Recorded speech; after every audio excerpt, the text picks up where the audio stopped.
देखिए, जो आज सुबह में यूएस ने ईरान के 3 या 4 न्यूक्लियर साइट्स पर जो अटैक किया है वो इंटरनेशनल लॉ का वायलेशन है, यूनाइटेड नेशन चार्टर का वायलेशन है, एनपीटी का वायलेशन है और ख़ुद यूनाइटेड स्टेट्स का जो संविधान है, आइन है, कॉन्स्टिट्यूशन है, उसका वायलेशन है। क्योंकि उनका संविधान आइन ये कहता है कि बगैर उनके कांग्रेशनल परमिशन के कोई उनका मुल्क, उनका देश जंग नहीं कर सकता।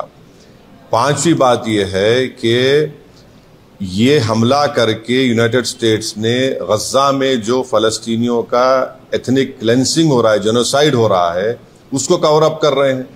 और इजराइल जिसके पास 700-800 न्यूक्लियर वॉरहेड है, जो एनपीटी को साइन नहीं किया, जो आईएईए के इंस्पेक्टर्स को अलाउ नहीं करता, उस पर कोई बात ही नहीं कर रहा है।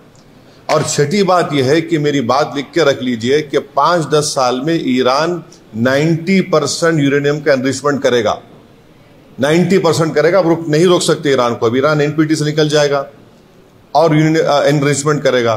और साथ ही साथ उसका ये असर होगा आज की बॉम्बिंग के बाद कि जितने उस देश में, जितने अरब ममालिक बोलिए, मुस्लिम कंट्रीज बोलिए, जो उस खित्ते में है, वो सब लोग अब फैसला करेंगे कि हमको इजराइल के ब्लैकमेलिंग से, इजराइल की हेजेमनी से बचने के लिए हमको अब न्यूक्लियर वेपन्स बनाना पड़ेगा। वो भी आप नहीं रोक पाएंगे।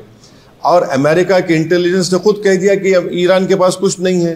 तुलसी गबार्ड का स्टेटमेंट है। और सबसे अगर ये खित्ता, ये एरिया, अगर इसमें जंग शुरू हो जाएगी तो एक बात आपको समझने की जरूरत है कि 60 लाख से ज्यादा भारत के नागरिक वहां रहते हैं।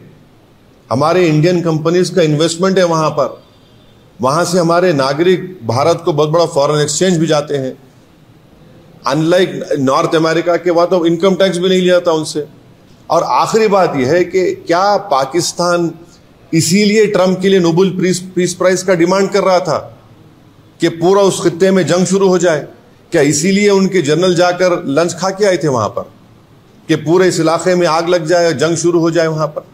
नांदेड़ की सियासी, समाजी, माशी और अवामी खबरों के साथ इश्तिहारात के लिए हमसे राब्ता करें।